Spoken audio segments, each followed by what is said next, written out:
everybody, and thank you for joining today's webinar around social listening about uncovering critical trends and customer opinions. For the agenda for the webinar, we're just going to go through some brief introductions. We'll do the presentation, and then we'll have some Q&A at the end. So feel free to ask any questions in the question box within the webinar window. As far as the speakers for today, I am Brian Atkins, the Director of Applied Intelligence and Data and Analytics Solutions at Anexinet. I've been with Anexinet for a little over 6 years and have a lot of background in the social listening space. Anne Erickson is with us today too. Unfortunately, she has a pretty bad case of laryngitis, so she's not going to be able to speak today, but she will be active within the chat window and the questions window. So if anyone does have any questions, feel free to ask them, and Anne can engage there. Thank you all for joining. Just to start, we're just going to go over a brief background of who Anexinet is at a high level. So we are a technology consulting company that has a number of solutions across sort of 4 key areas around enablement and automation. Business applications, so that would be customer facing or internal workforce facing web applications, mobile applications, etc. Digital core, which is infrastructure solutions for that the automation and business application solutions live on, and then data and analytics solutions, so leveraging data and insights from that data to make decisions. And all of that, we focus around providing a great customer experience for our customers' customers and their employees. Additionally, within our data and analytics practice, we focus on customer 360 data, so being able to bring data from a number of different sources together to understand who your customers are and being able to deliver the right service at the right time on the preferred channel. So being able to bring all of that to create a customer 360 view and a profile of your customers. An important data source within a customer 360 solution is social data, and so that is what we're going to focus on for the rest of this webinar is how to leverage social data and why that's important. So just to start, social listening, I'm sure many of you are familiar with what it is, but it's the practice of listening to and gaining insights out of online social conversations across various social media platforms. And when we talk about the business advantages of social listening, there's a couple key things to consider. First is that the data is largely organic and unbiased. So as opposed to other forms of market research data, it's unscripted, unprompted. People are posting their opinions when they want to, based on an experience that they had with your brand. The results are not subject to response and confirmation bias like other forms of market research. And largely, they are uninfluenced and unhampered by a corporate presence. So again, people are posting their opinions, again, as they're interacting with your brands. Additionally, the data can be captured in real time and historically, but you can quickly collect data to analyze what your consumers are saying without having to set up a large sort of market research study in order to do that. You can categorize and analyze the data very quickly to be able to react to changes in the market or new campaigns or new products very quickly and update and change your messaging based off of that. So actionable insights are available on a much quicker basis than ever before. Additionally, the data is very public and it's a form of word of mouth advertising. So the listening focuses entirely on public mentions that are not on private forums, and the posts and the interactions that we are looking at, not only are we seeing from a social listening perspective, but other consumers out there, it's visible to them, and so the data is out there. It's potentially influencing their opinions on your brand. how their friends view your brand or how certain influencers are talking about your brand. And by not listening, you're potentially missing out on this data source, which is a risk to the organization. So additionally, when we talk about social listening, there's various layers within social listening. So at the first layer, there's social monitoring, which we would call controlled mentions. So these are discussions of your brand on your owned channels. So that would be a Facebook page that you control, a Twitter handle that you own, so someone tweeting at your Twitter handle, or an Instagram page that you own. And a lot of times you can control that content and interact with that in a much more controlled manner. However, true social listening goes well beyond just the social monitoring. It's being able to look at your brand mentions. So, how are consumers talking about your brand beyond just your own channels, looking at other forums, other message boards, even just general, hashtag mentions of your brand, or other ways that consumers might talk about your brand or brands. And then beyond that, even being able to look at competitor mentions. So what do consumers like and dislike about a competitor product? What do they talk when they're comparing a competitor to your product? And how does your competitors' marketing campaigns impact consumer opinions? And how does that compare to your campaigns as well?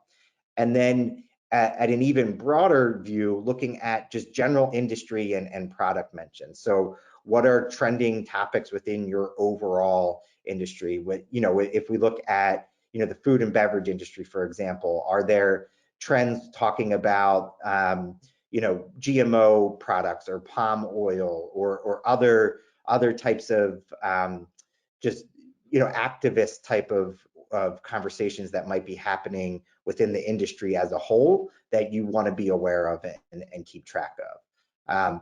And then also you can look at the industry mentions for potential opportunities. Is there an opportunity to develop a new product or a new way to market your product that would address an unmet need for consumers within that space? So the key here is to be able to understand that social listening goes well beyond just understanding what people are saying within your own social channels. The opportunity is much larger than that. Additionally, when we talk about the sources of social listening, there's sort of four key types of data that we look at. Social networking, so this might be the traditional social networks like Twitter and Facebook, where people are sharing their opinions and on Facebook pages, dedicated to specific brands and products, asking questions, interacting with the brands there. And then going into media sharing, where the things like Instagram, Pinterest, TikTok, YouTube, where there's a growing amount of unique content that's being generated, whether it's pictures or videos or other sorts of like checklists and Pinterest type of advice and recipes that are there. All of that is content that is sharing specific types of media that has a lot of interaction behind it.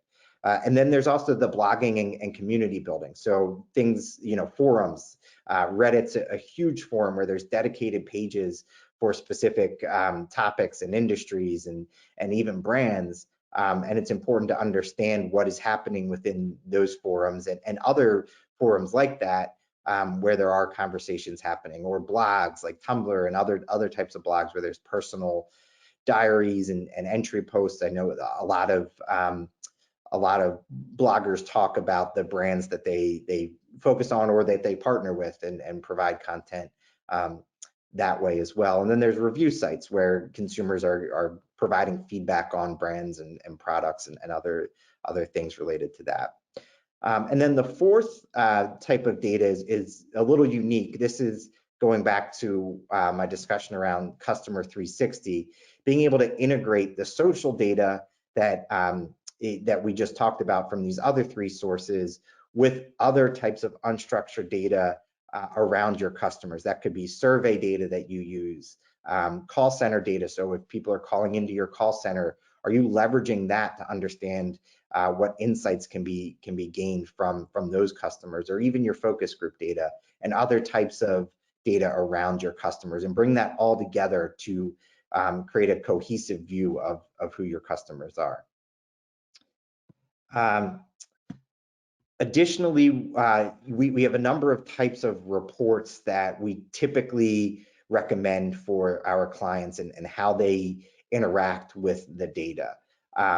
So across all of these, there's an underlying dashboard that clients could have access to, so they can see the data in real time. But for the most part, what is valuable is being able to create reports and analysis out of that data. So it could be tracking reports, which can be delivered on some level of consistent cadence, whether that's weekly, monthly, quarterly. But those reports are tracking changes from a previous period. And so you're tracking a particular campaign or just your overall brand awareness online, and being able to track the changes to that over time. There's also deep dive reports, which looks at a larger swath of data. It could be 6 months to 2 years of data. In some cases, we can even look at more than 2 years of data, which combines qualitative, quantitative analysis to present customized reports based on specific business questions that an organization might have, right? So if you want to look a little more deeply at the data and look at a larger period, maybe there's a new competitor that was launched and you want to look at how that impacted the market at a larger view, or a new product that you brought to the market, or you want to look at the overall market and identify certain areas for opportunities. That's something that a deep dive report would be great for looking at. And then additionally, there's real-time alerts. So for public relations types of issues, being able to alert key stakeholders in real time, potentially within 5 minutes of a post being actually posted onto a specific channel, that allows for much more reactive, much quicker reactive, and potentially even more proactive type of messaging around key issues for your brand. And we can talk about a couple examples here in a second, which takes us to the example. So we're going to walk through a couple of case studies here. This first case study is an example of some of that risk and real-time alerting and what that can provide. So we had a client who wanted to understand, they had drivers that are out in the field interacting with their customers on a daily basis, and they wanted to know, well, part of our overall scope was just to look for any examples of risk type of activity that was happening online around their brand. So we were just monitoring their corporate reputation. And what we were able to identify is there was a number of posts from consumers that were taking videos and pictures of their employees, performing some inappropriate behavior on their customers' property. And this happened over a series of a couple weeks, where we were able to view the customers talking about this and alert our client to this activity. And there's a couple of concerns for this. First is, just each individual incident is a break within their policy that they need to address and provide a better experience for those customers. But then there's also the fact that it's happening a repeated number of times across a number of different individuals, that there's some overall corporate policy that needs to be reiterated. So we were able to deliver these alerts within 5 minutes once we identified the employee misconduct. But the outcome of this is our client was able to reach out to the affected customers and provide credits to their accounts. They also had an initiative to reach out to all of their contractors across the country and provide updated training on the appropriate protocols for this behavior, to address this once they were identified that it was an ongoing issue that they needed to address. Another case study here, this is something that's more along the lines of market research and the tracking reports or deep dive reports. So being able to understand consumer attitudes and perceptions. So we had a client who wanted to understand consumer opinions of their brand, their entire company, and general products. They also wanted to know their customers' concerns around specific types of ethical, political, and social situations. So we performed an analysis of data to understand data around their company and their brands and understand the topics within that. I mean, we applied categories to both our client and their competitors to understand the differences between how customers view our clients' reputation around ethical, political issues, and then their views of competitors' positions around that as well.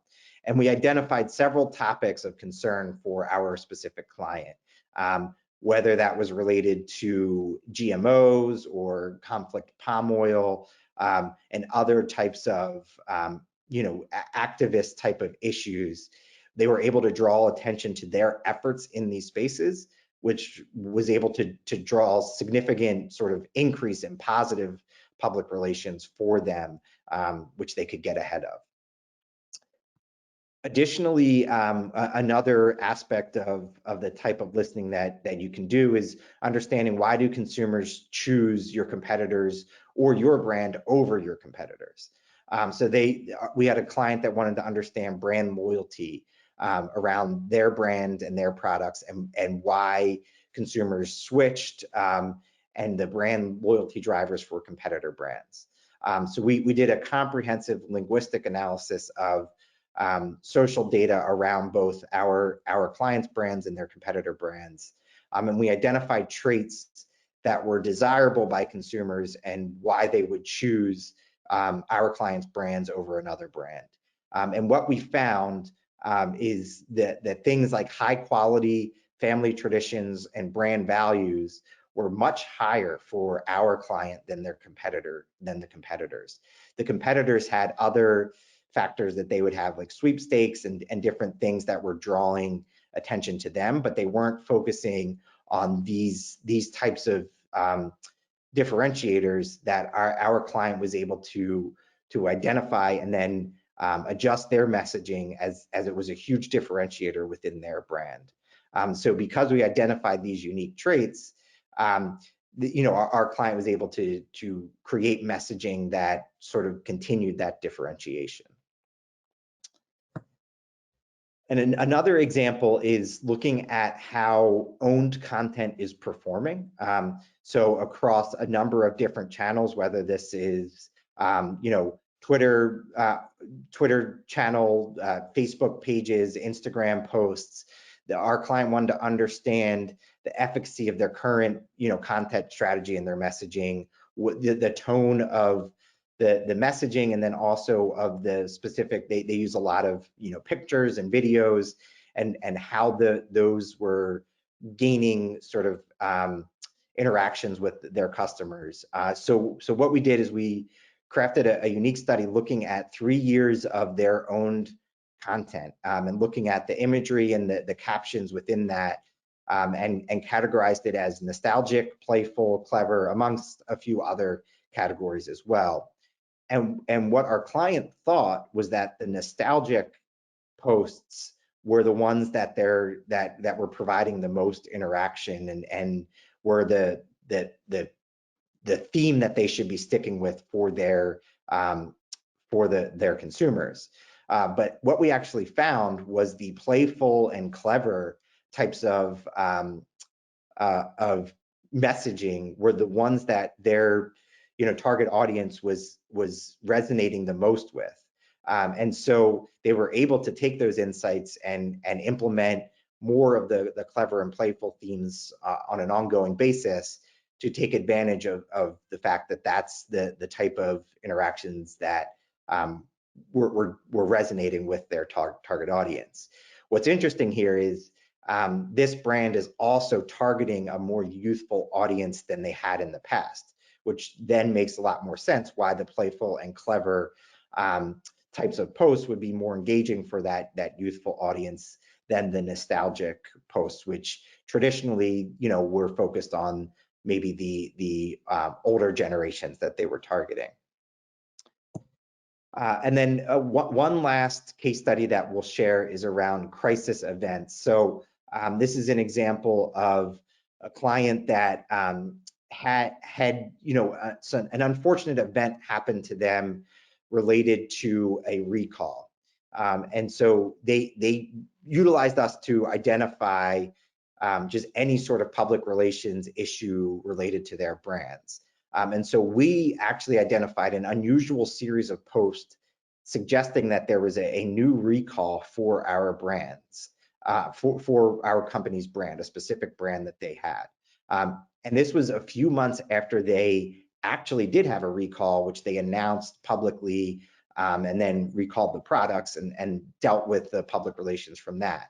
But it made it seem like there was a new recall for this brand.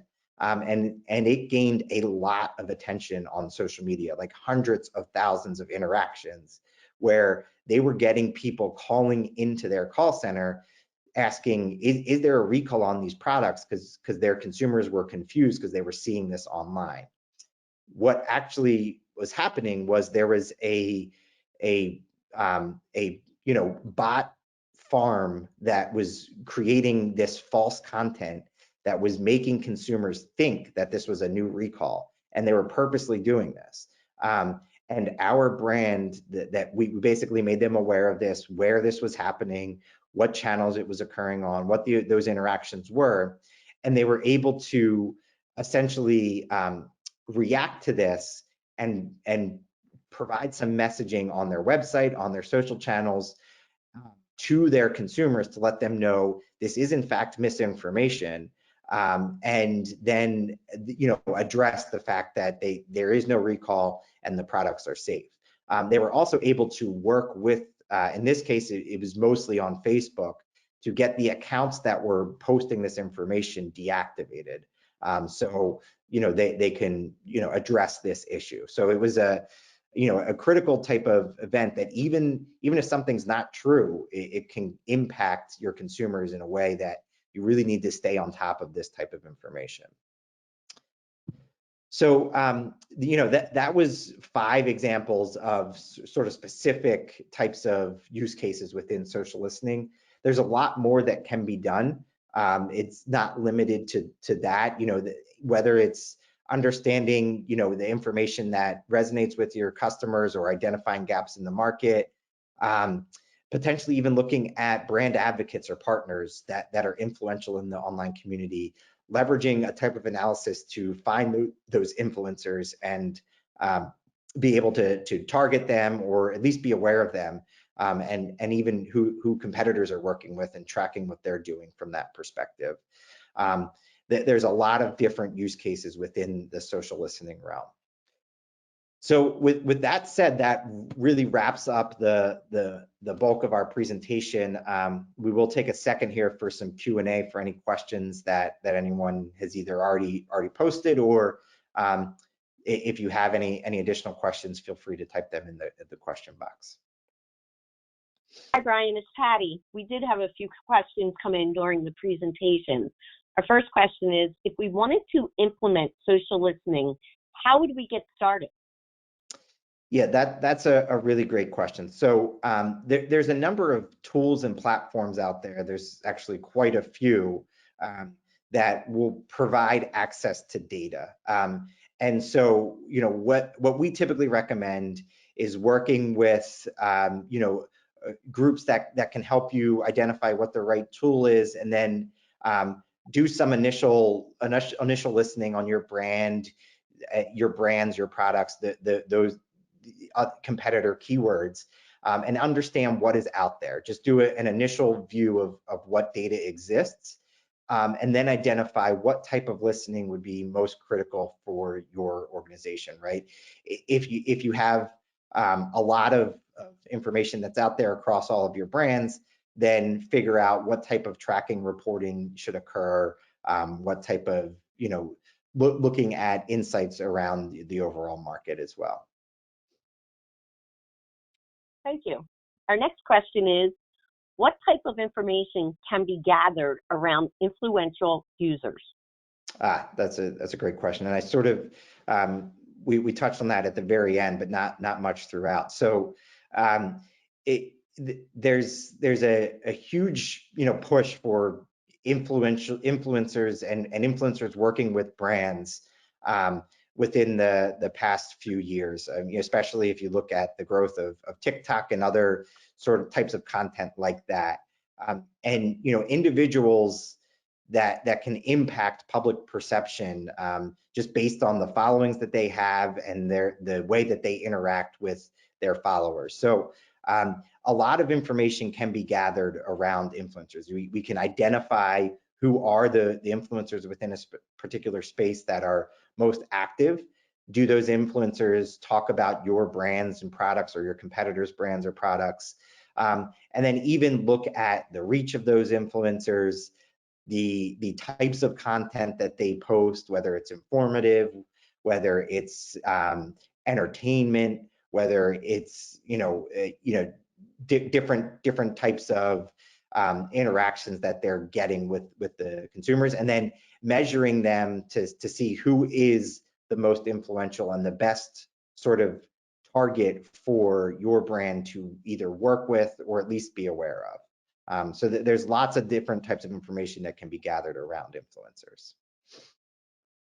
Great, thanks, Brian. We have one final question in, and that question is, can social listening be used to analyze other types of users beyond consumers? Yes, that's actually another excellent question. So, even taking what I just described about influencers, so influencers may not necessarily be direct consumers of a product. Anyone that can post about your company or your brand, has visibility online. So it could be an activist who really isn't a consumer of your brand, but is impacting other consumers and being able to identify what those conversations are, or political type of individuals that might post about your brand and being aware of what how that could impact your reputation. Then there's depending on the space that you're in, there's certain professionals within the space, whether it's again looking at the food and beverage space, potentially dietitians or nutritionists and those types of individuals that can have an impact on others, and looking at those types of users. So there's lots of different user types that we can look at, and even within a specific user type, being able to break them down into different personas. So if you look at your actual consumers, I'm sure a lot of marketing teams have already identified different personas within their customer base, and being able to look at the different ways that those personas interact with your brand online is another way to segment the user types even more. So it did sound like that was the last question, which I thank everyone for the questions and the interaction and for your time this morning. Just as a thank you, every attendee that provided their address will be receiving a wireless Bluetooth speaker and earbuds with storage. So look out for that, and we'll be mailing that out for the attendees.